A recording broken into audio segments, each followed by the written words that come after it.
This chapter, last week we read in this, chapter 2, it was narrated with different people. We're going to read chapter 3 in a different way as well. Chapter 3 is written in a way that includes and repeats lists of people and things and objects. And it seems like the Bible might be too redundant. But that's part of the genre of the literature. It's how Daniel writes this chapter to be able to give it a reflection or a special inspection of this kind of the story. It's meant to enhance the story. Here's why. When we read this chapter, you will experience this redundancy that's happening. And it will seem like it's very mechanical and very robotic. Like the people that the lists are talking about are automatons. Do you know what an automaton is? It's one where you press a button and it was a machine with levers and gears that would just do all of these different actions and you would watch it for entertainment. And it was like early robotics without the electricity, okay? And so similar, they're very robotic in their worship, in their actions, and what goes on. So I'm going to read the chapter as the narrator. And when you see the verses, the parts of the verses in green, that's your part. You're going to be my assistant and fellow narrator. But the way that you read it is important because I need you to read it with that certain rhythm of da-da, da-da, da-da, da-da. Because it's very mechanical, robotic. It's just people just submitting and checking boxes. It's rote. It's empty. It's sterile and dead and controlled. Okay? And so you have to kind of read that as we go on. Are you guys ready? Can you do that? First of all, can you read? Yes. Okay. Just sound out the words. It'll go fine. It'll go fine. Let's begin, and then we will read together here, beginning in verse 1. King Nebuchadnezzar made an image. It was of gold, whose weight was 60 cubits and its breadth 6 cubits. He set it up on the plain of Dura in the province of Babylon.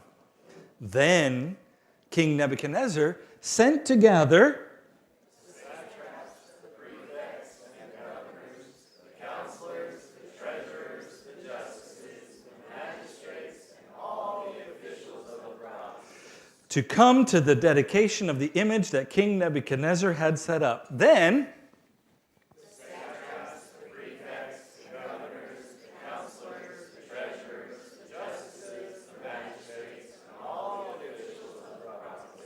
gathered for the dedication of the image that King Nebuchadnezzar had set up.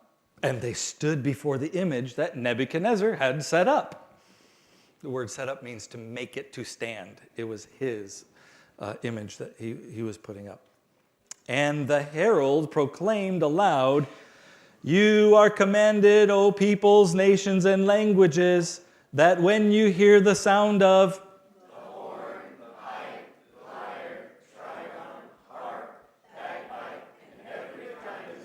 you are to fall down and worship the golden image that King Nebuchadnezzar has set up.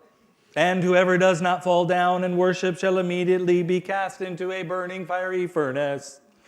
Therefore, as soon as all the peoples heard the sound of the horn, pipe, lyre, trigon, harp, bagpipe, and every kind of music, all the peoples, nations, and languages fell down and worshiped the golden image that King Nebuchadnezzar had set up. Therefore, at that time, certain Chaldeans came forward and maliciously accused the Jews. They declared to King Nebuchadnezzar what they did in the last chapter, "O king, live forever. You, O king, have made a decree that every man who hears the sound of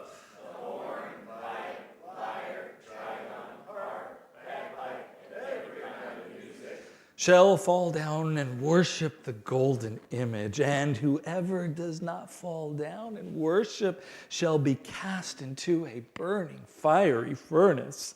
But there are certain Jews whom you have appointed over the affairs of the province of Babylon. These are Shadrach, Meshach, and Abednego, not to name names. These men, O king, pay no attention to you.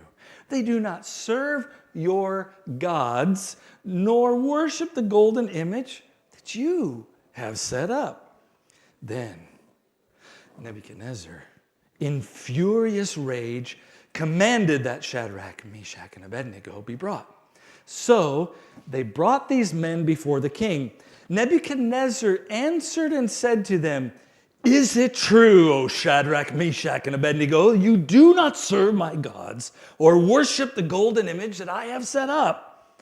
Now, if you are ready, when you hear the sound of horn, pipe, lyre, trigon, harp, bagpipe, and every kind of music, to fall down and worship the image that I have made, well and good. But if you do not worship, you shall immediately be cast into a burning fiery furnace. And who is the God who will deliver you out of my hands?"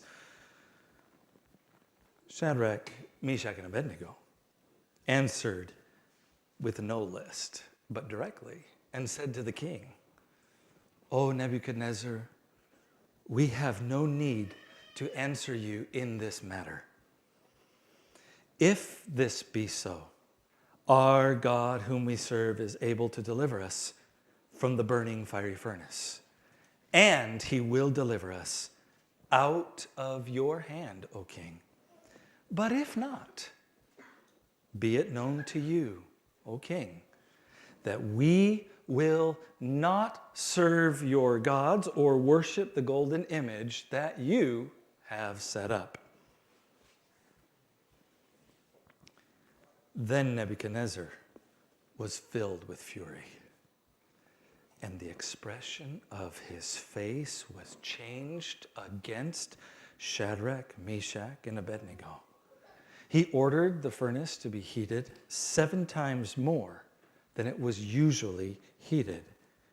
And then he ordered some of his mighty men, his best warriors of his army, to bind Shadrach, Meshach, and Abednego and to cast them into the burning fiery furnace. Then these men were bound in their cloaks, and they were thrown into the burning fiery furnace. Because the king's order was urgent and the furnace overheated, the flame of the fire killed those men who took up Shadrach, Meshach, and Abednego. And these 3 men, Shadrach, Meshach, and Abednego, fell bound into the burning fiery furnace. And then King Nebuchadnezzar was astonished, and he rose up in haste. He declared to his counselors, "Did we not cast 3 men bound into this fire?" They answered and said to the king, "That's true, O king." Or, "True, O king." He answered and said, "But I see 4, and they're men who are unbound, walking in the middle of the fire, and they are not hurt, and the appearance of the 4th is like a son of the gods." Then Nebuchadnezzar came near to the door of the burning fiery furnace, and he declared, "Shadrach, Meshach, and Abednego, servants of the Most High God, don't go in, but come out and come here." Then Shadrach, Meshach, and Abednego came out from the fire and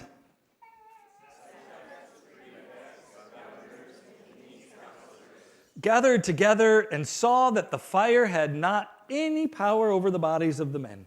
The hair of their heads was not singed, their cloaks were not harmed, and no smell of fire had come upon them at all. Nebuchadnezzar answered and said, "Blessed be the God of Shadrach, Meshach, and Abednego, who has sent his angel and delivered his servants who trusted in him.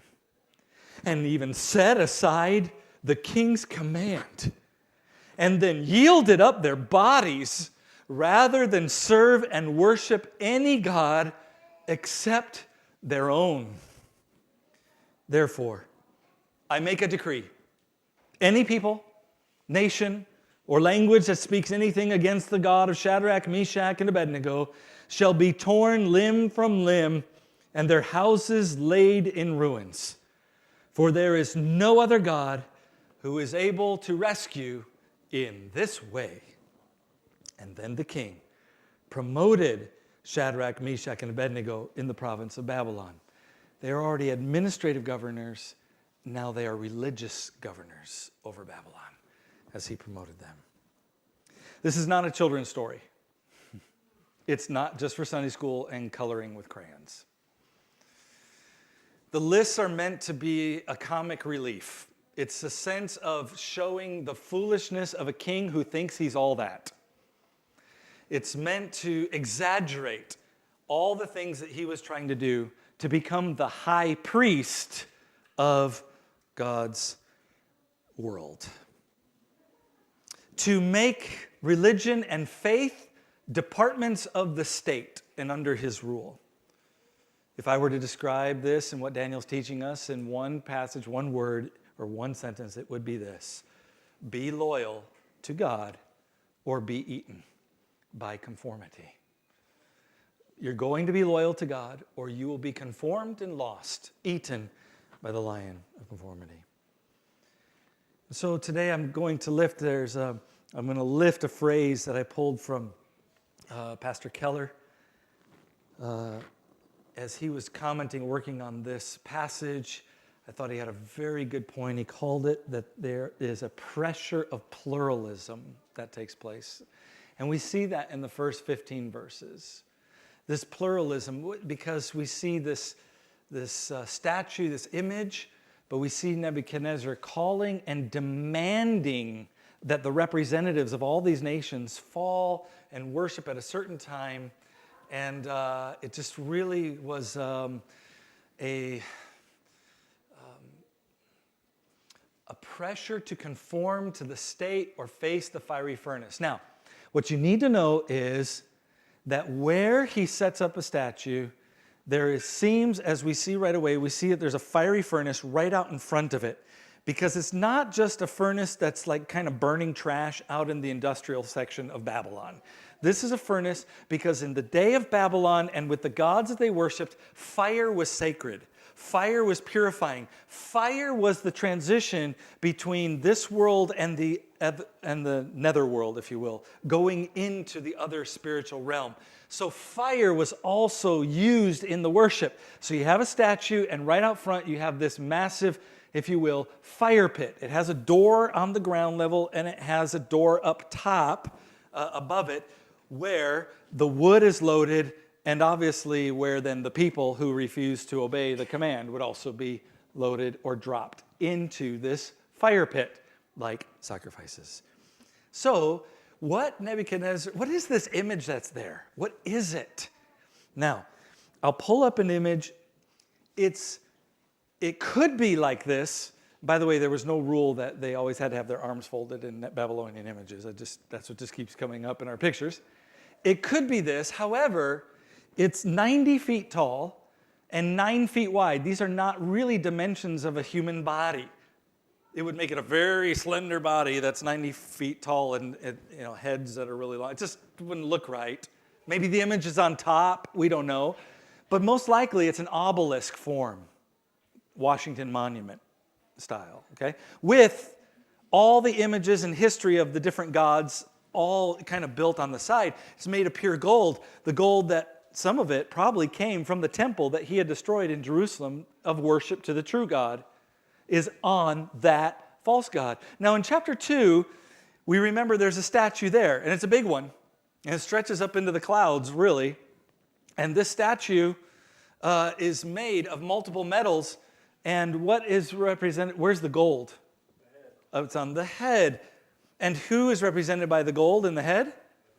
Nebuchadnezzar. So now, what does that mean? he has this, and he knows that God has appointed him for this empire at this time. What's he doing? He's extending his idea of his reign, authority, and empire. You see, it's not, when you come to the pressures of culture, the pressures of culture are not just about what everybody else is doing, but rather about who's in charge. Who's in charge of you, of what you do, the actions that you do, the decisions you make, and who's in charge of your heart down inside. And that's the pressures for conformity and the line of conformity that are here and that are in our in our world. And we're all confronted by this. Now, being 90 feet tall like this, and maybe an obelisk talking about all of the different gods, what is he saying by setting up this image? It was hideous. It was monstrous. It was, think of it this way, it was all their bank put out into a religious area. Who's going to steal it? You put all your gold on display. It's for your own glory. It wasn't necessarily an image of Nebuchadnezzar himself. It was an image that was portrayed to the gods or to the religious system that he was setting up where he could be the high priest. And it was made with melting gold and fire. Back in the first Babel, okay, in the first Babel, this is in the same place of the first Babel. Okay, this is Babylon. That's the first Babel, and I know a lot of you like the Bible Project, but this is the Babel Project, okay? So in the first Babel Project, it says that there were bricks that were fired with fire. It was a special technique of burning the bricks to make them fit into this tower, the religious tower they were building. The city was the government, the religious tower was the faith or the religion, and they're all of one faith. It wasn't just that God scattered the languages, it was that he scattered the beliefs because they were against him, you see? And so in the first Babel project, they had to make it fit with fire. Here in the second Babel project, we see fire again, except it's not for bricks, but it's for what bricks represent. Bricks are made of dirt or dust or clay, but so are we.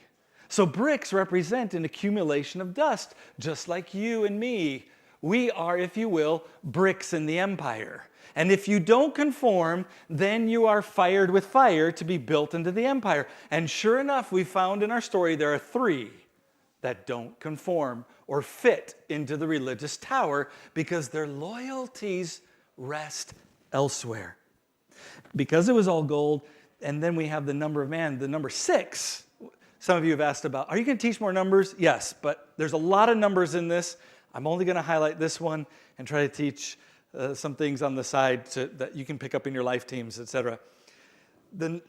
Right away in verse 2, he says, it's 60 cubits high, 6 cubits wide. Did we need to know that? Yes, because the number 6 is the number of the fullness of man. 6 is less than 7. 7 is the number of the fullness of God.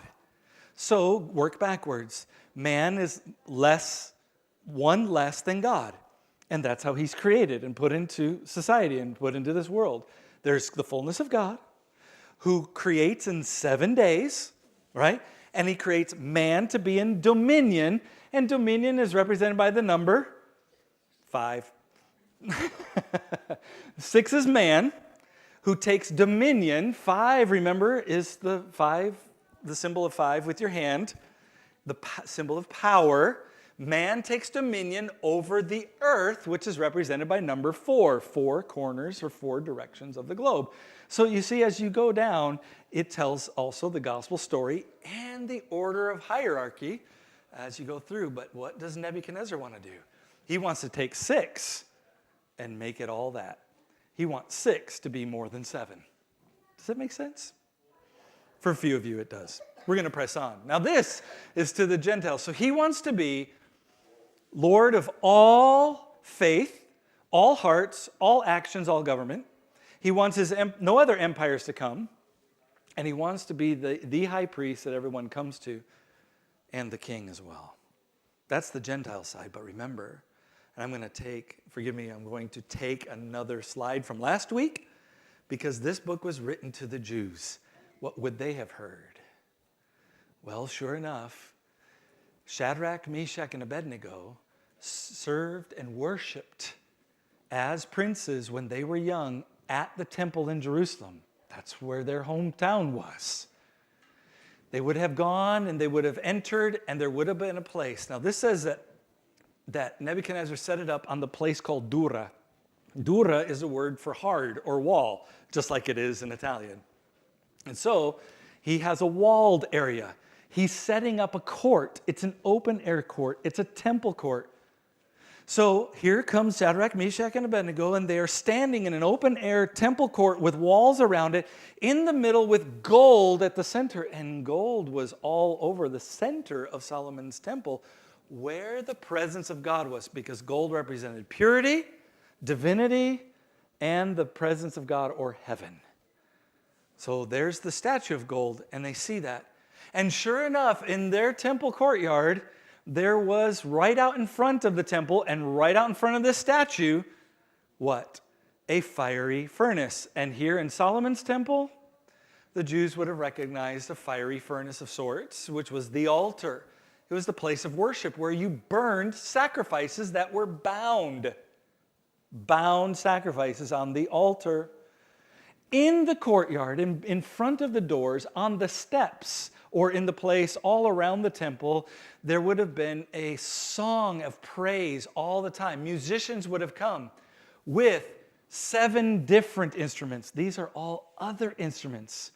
These are instruments that are foreign to Jewish worship, but they were instruments, 7 types. And they would have sung praises to God, stood and lifted hands, not just knelt down and bowed down in submission and conformity. Okay? So I'm giving you just this whole picture. The Jews would have understood this is a counterfeit system of worship that he's setting up. It's a ripoff. It's a knockoff. It is a fake Gucci spelled with 1 C. Okay? And we're not going to buy into it. It's not the real thing. He's just stealing it to try to become God on earth himself. Do you see? That's what they would have seen because they had been there. And think, you got to get in their sandals a little bit, right? Stand there in that court. And then the decree goes out. The threat is there. There's not animals. It's you that goes on the fire. When the music plays, fall down or else. What is Nebuchadnezzar saying with the statue and with the music? The command. He's saying, oh, you guys, Shadrach, Meshach, Abednego, Daniel, you can worship your God, but in private. When you come in public, you don't just worship my God, you worship all the gods that we have set up, that we call gods, but not yours. Isn't that the same today? That shows that every empire, no matter what country you're from, no matter what culture you're from, every empire has a main problem to it. That main problem is that it will force and fake a religious faith over the top of you that it is total. That your faith is a department of the state, that your belief has to be in conformity to everybody else, and you are okay as long as you bow down in public, and then you can worship all you want in private.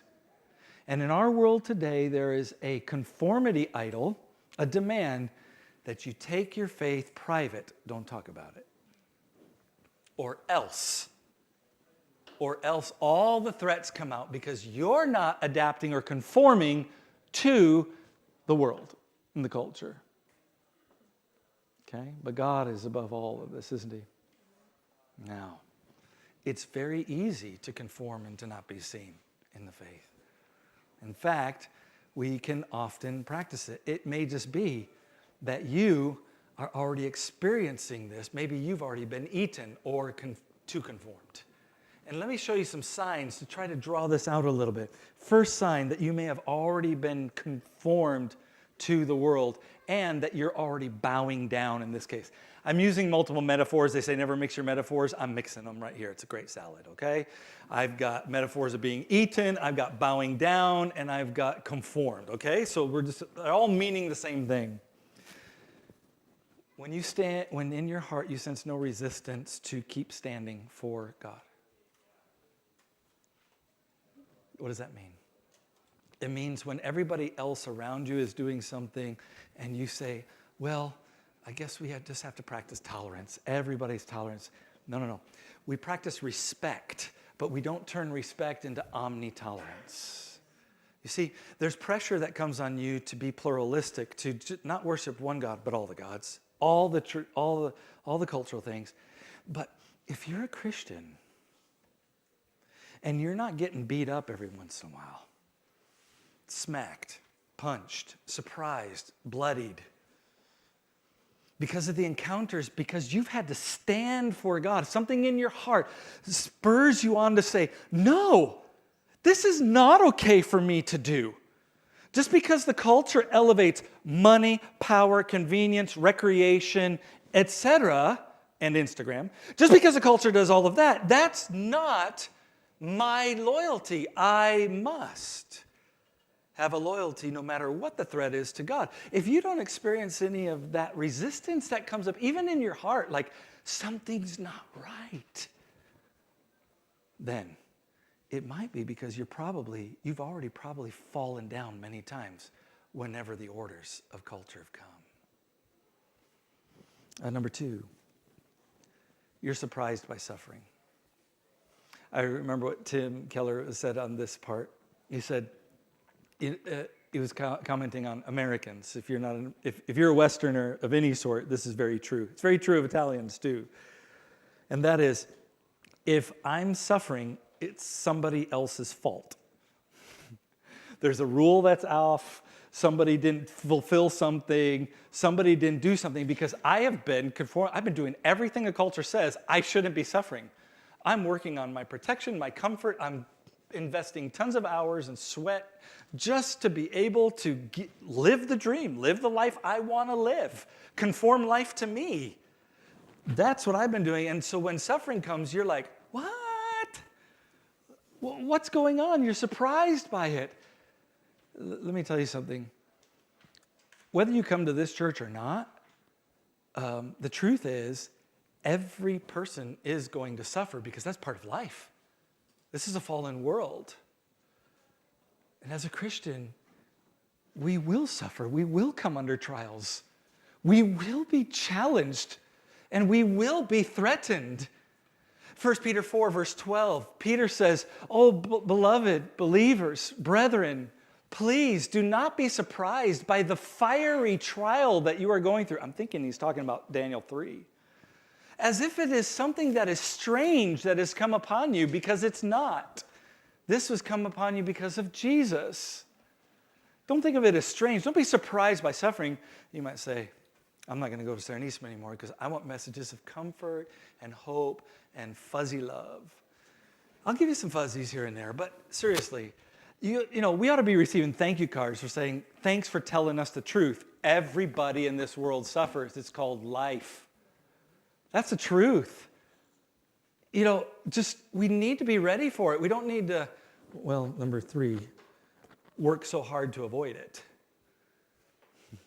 We're trying to wall ourselves up, close ourselves in, build ourselves, and make ourselves experiences, everything for comfort, convenience, smiles, etc. It's the god of materialism. It's the god of the culture. And so there are many religions that teach you to avoid suffering, to not go, if you will, to avoid even the threat. Bow down. I think of Buddhism. Buddha's sitting there he's got his eyes closed all the time.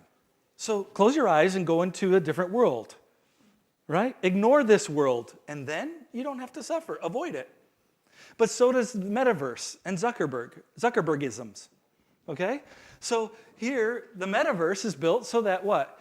You put on glasses, and the only exchange that you have in this world is to eat and to sleep and to use the bathroom. But we're going to provide for you a world that you can like better, where there isn't suffering. So when you're in your waking hours, your worshiping hours, put the glasses on and go into that world. Be conformed. I think of the prosperity gospel. The prosperity gospel teaches if you just come into God and you just use Him for health and wealth and goodness and money and beauty, If you just invest a little, you get all of this in return. That's a false gospel because it's teaching you avoid the way of the cross. Jesus went the way of the cross. You may already have bowed down because you're working so hard to avoid maybe the trials that God is sending you to teach you and to grow you. Many of you want to be loving people, serving people, giving people, generous, caring, helpful.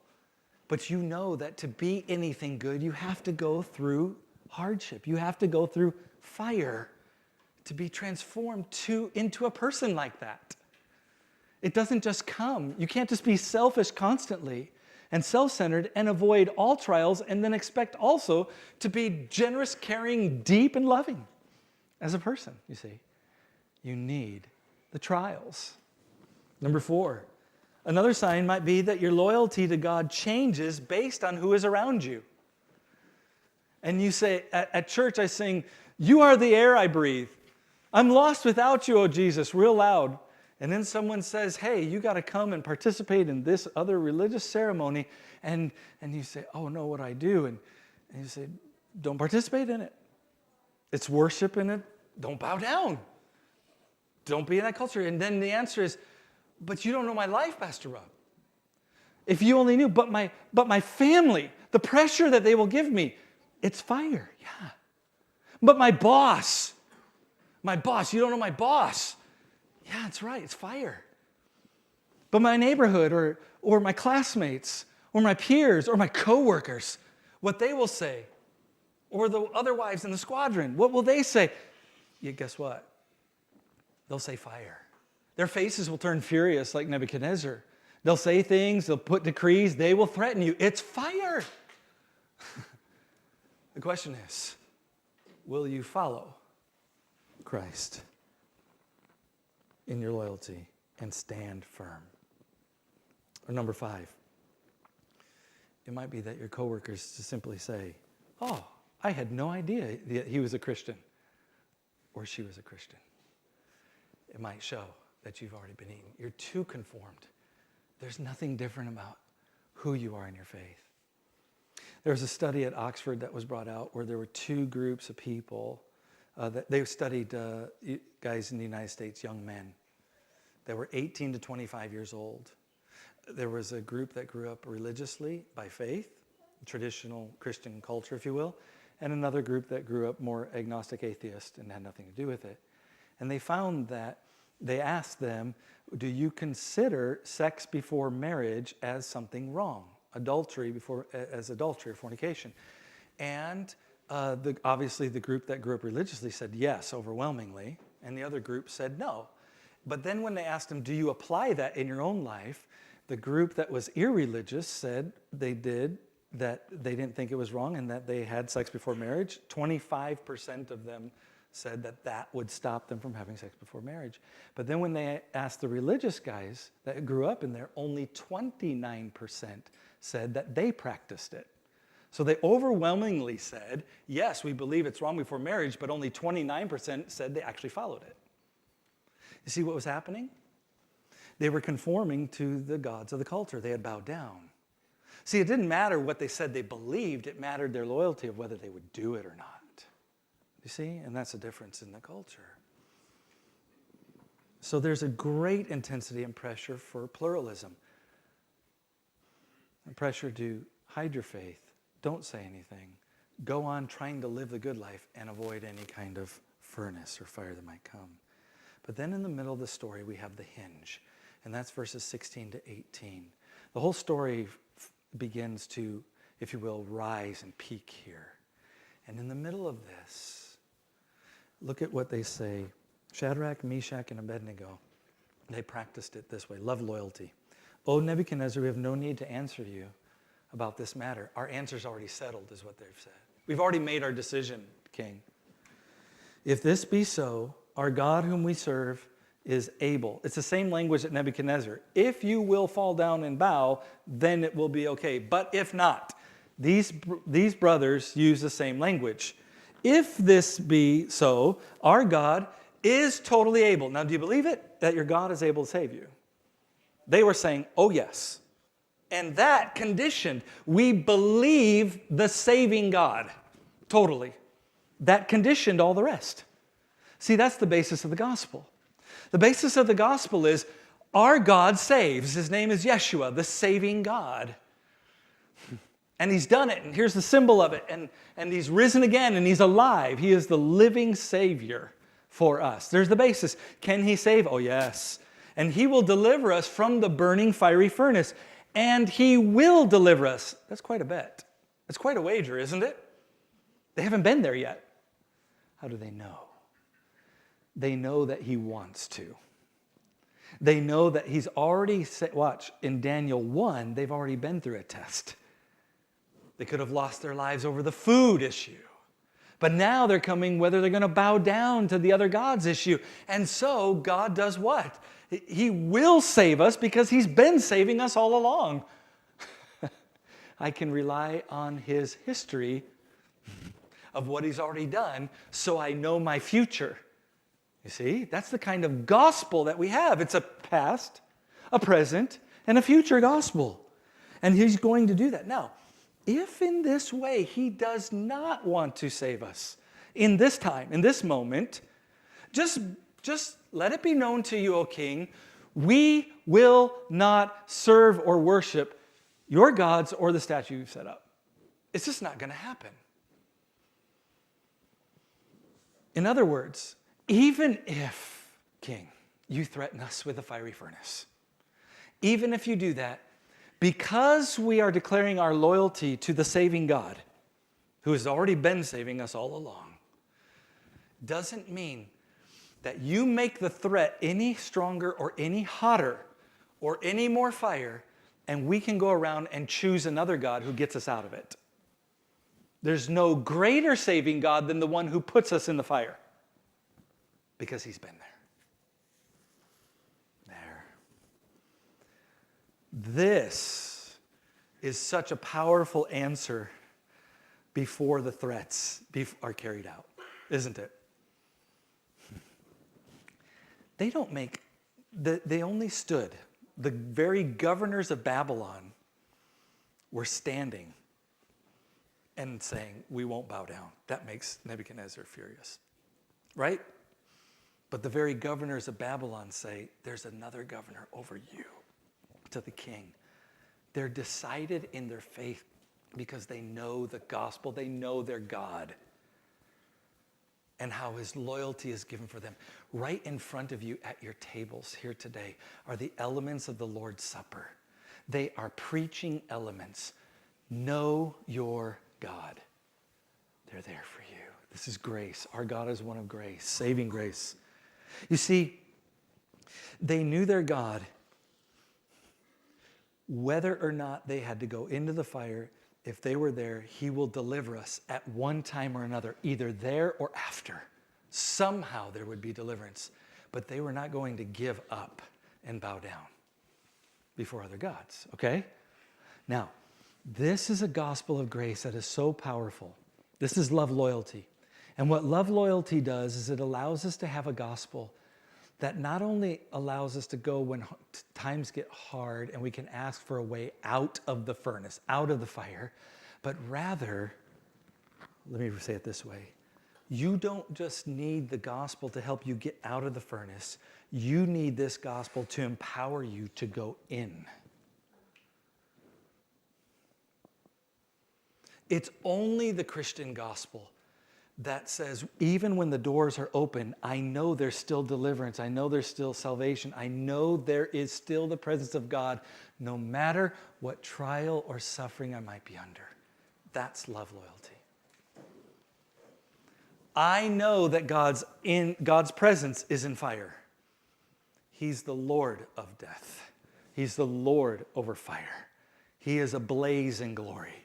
His Shekinah glory is greater than even earthly fire and earthly threats. You need it to go in. Otherwise, you will run and try to avoid every open door of the furnace. And someday, the fire will jump out and consume you exactly like it did the men who were loyal to conform to the empire. his best soldiers, obeyed everything he said, and they were consumed. They never went in, but they were burned out. And that's exactly what our pursuits will do when we're trying to avoid the mouth of the furnace. And that leads us now to the story, the finish of the victory. I want you to have victory over this, the bombardment of the call of pluralism. We see that probably there's this door on the top where the men would have climbed over the soldiers. Now, notice that they bound them in all of their royal clothes. These are the governors of Babylon, so they're going to be quite dressed up. They're going to be known as governors. But they bind them in those clothes. They wrap them up. They wrap up their arms, and they bind them, and it looks just like a sacrifice because it is. And they're willing to lay their lives down. Nebuchadnezzar says as much. At the end, in his praise, he says, they are willing to give up their own bodies to be able to serve their gods and reject the order or the decree of the king. Okay? Nebuchadnezzar already brought out their loyalty and brings it out. So the men would have probably climbed up, had these sacrifices in bundles, maybe 2 at a time, and then they would have opened that furnace door. That's where they may have loaded the wood and then thrown them down into their bound. No chance of escape before the fire would take them. Sure enough, when they opened that door and the oxygen came up, it literally blew up because it was overheated. You wanted a backdraft and updraft. I'm talking to all the fire guys' wives here, right? It just came out and it just consumed them alive. But it didn't consume the men that were there. In fact, Nebuchadnezzar said, I see 4 men walking around unbound. So what was it that actually got consumed when they fell into the pit? What was it that burned up? The ropes. Their enslavement. If you will, the chains, the bindings. The sacrificial bindings. Golden Gate said this, the 3 men have not been delivered from the fire, but they are delivered in the fire. They are free, looking as if they're walking around enjoying a walk in the garden, because they are. It's the Garden of Eden wherever the presence of God is. It's heaven on earth. They're in the fire, in the sacred fire, in the holy fire. It's the fire of the presence of God. They're protected by the glory of God. Divine fire does what?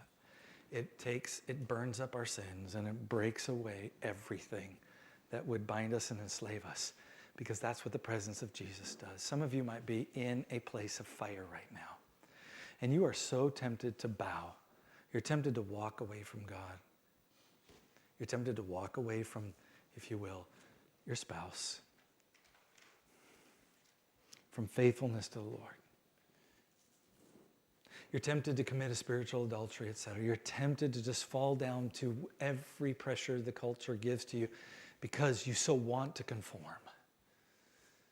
But you know that there's fire. I want you to know it is the Lord Jesus himself. It says his angel, the angel of the Lord is present. This is called a theophany, an appearance of Jesus himself before his incarnation. Jesus meets us in the fire. He's the only one who is there because he's been there before. If you're in a place of fire where the fire feels like it's consuming you and the smoke is in your eyes and you are struggling so very much, please turn and look around for the 4th person, the 4th man walking. Because you see, it's in that test and in that trial where actually you can give glory. Hebrew tradition says that Shadrach, Meshach, and Abednego actually were singing and praying. They were singing in the fireplace, and it was the sound of their songs that Nebuchadnezzar heard before he looked and saw 4 men walking. Daniel is not in this story at all. He's their leader. He stepped out because they need a new leader, one who's been in the fiery furnace. No matter what furnace, no matter what thing you're going through, even if it's the cost of your life, trust me, Jesus is there. Through life and death. You can stand for him because he's omnipresent. So that realization of the gospel gives me enough power to go in so that when I'm in, I know I can be freed not from the fire, but in the fire, and I can walk in freedom. I can enjoy it. Let me give you 5 ways that you can defeat this lion. Remember, take dominion. Here's the power of 5 things. First, do what Shadrach, Meshach, and Abednego did. Here's how you have victory over conformity. Declare your loyalty first. Know the gospel. Today, as you take the elements of the Lord's Supper, that's what you're doing. You're holding up the blood of Christ in the cup. In the cup, you're saying it's like a crucible. It's like a chalice. It's a cup of suffering. Lord, I follow the way of the cross. If it means through a furnace, then I know who you are and how you're redeeming me. Because what comes out after a furnace? On the other side of a furnace? Purification, gold. Peter writes again, and I think he has this passage in mind, 1 Peter 1:7, that the trial of your faith, though it be tested by fire, might be purified and come out as praise and singing and honor and glory at the appearance of the Lord Jesus Christ. That's exactly what Shadrach, Meshach, and Abednego have, because the appearance of Jesus Christ is right there in the fire. In your trial, God's making you into gold. That's your faith. He's purifying you. He's transforming you. He's making you into somebody even better than you were before. More glorious, because you look like him when he melts you down. Declare your honesty before the test, because you know that the gospel brings you in, through, and over the test. See Jesus on the other side of the fire. Number 2, prepare yourself for suffering, but don't freak out. It's coming, but God uses it. You see, in our world today, when people suffer, they don't have any meaning for it. They just suffer for suffering's sake. But Christians, we have meaning, because that's where we meet our Lord Jesus the best. Everything else is being burned away, but there's Jesus. Do you see? Number 3, look to the gospel to go into the furnace. I've mentioned this, so I just wanted to get it in here, because that's something I want to drive home. Allow the gospel to take you into the trials, into nonconformity, and then rest in the resurrection. It might not be, they said, but if not, we're not going to bow down anyway. We don't get to choose our gods in the moment that we want. But if not, we still know he's able to deliver us. That's what the resurrection is. The resurrection is the final deliverance. If not now, in the resurrection, God answers prayers of deliverance. Let me show this to you. Some of you men might recognize this guy. This guy's name is Victor. For those of you who were on our men's retreat a few months ago, Victor was there, because Victor is an American. I think he's a physicist or an engineer at Trieste. He's an American guy. And this is his wife, Ashley. They have 2 young boys. Ashley died 3 days ago from a tumor in her mid-30s. I knew her. My wife and I know her well. They're members at Elios Church, our sister church out there in Trieste. We were praying with Victor. He put it in our chat, our men's chat of the retreat. Remember? Pray for my wife. We're really coming to the stage 4, stage 5 of cancer here. And she, the tumor just took her. It just overwhelmed her. But the tumor and cancer don't have the last word, you see. You see, because Ashley, even though during this time it's painful, the suffering, the furnace, the kids, the loss, Victor's hurt, he's destroyed, it feels like. But he knows his God hasn't abandoned him. He knows his gospel. And he's being faithful to the Lord. And they're going to have a funeral that's going to praise in the fire. This early loss, it's too early for Ashley. But they know and they rest in the sense that Ashley's bindings of cancer have been burned off. Cancer will never have the word over her life again. Jesus has a body for her that's cancer-free. And that she will live forever and ever. And it might feel, for Victor and family and the church of Trieste, it might feel that God's abandoned us. And it might feel that He's not listening to our prayers. But I want you to know He's the God in the fire who listens to every prayer when you're in there. If you're a follower of Him, if you're loyal to Him. And He says, oh, children, and to Victor, I will answer your prayer. Every one of your prayers for the deliverance of Ashley will be heard. Not right now. Just wait. But in the resurrection. Today, Ashley is walking in the garden in the presence of the Lord.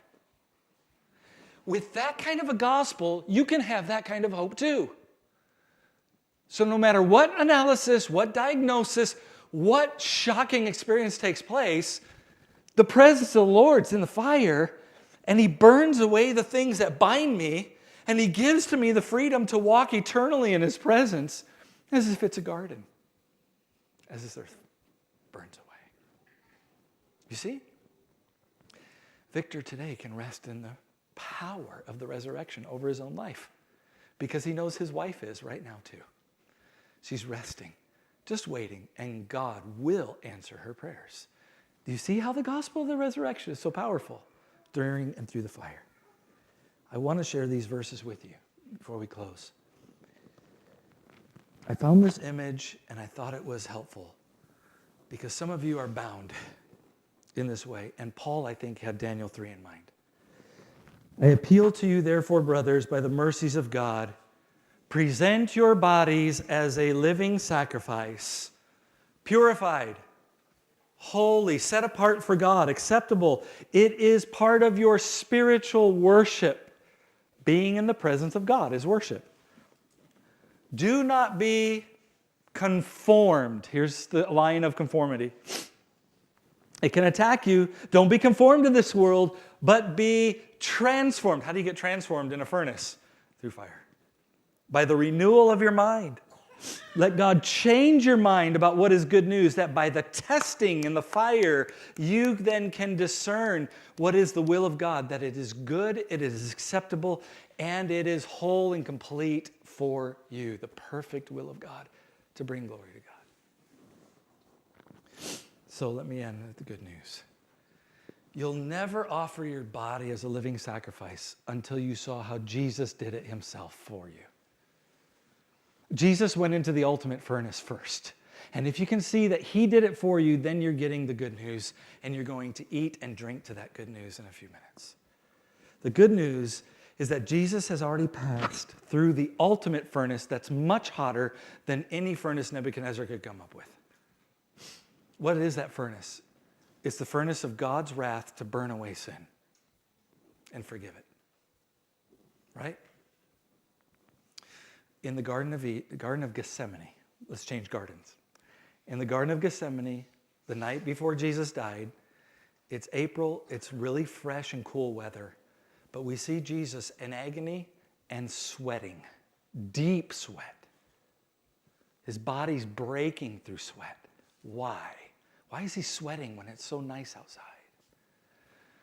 Because He's standing in front of the furnace. And when you're standing in front of a furnace of suffering, you sweat too. And He's standing in front of the furnace, the ultimate furnace of the wrath of God for us. And He's praying, God, your will be done. Not mine, not that of my flesh, but help me go into the furnace and to take the ultimate fire so that you and me can experience our cooler furnaces of the trials and the problems and the threats that we face even today. Now, when you see that He has done all of that and freed you through going through the way of the cross and His own furnace of the wrath of God, then you will respond just like Nebuchadnezzar did at the very end of our story. And he made a decree over all the world. There is no other God who is able to rescue in this way.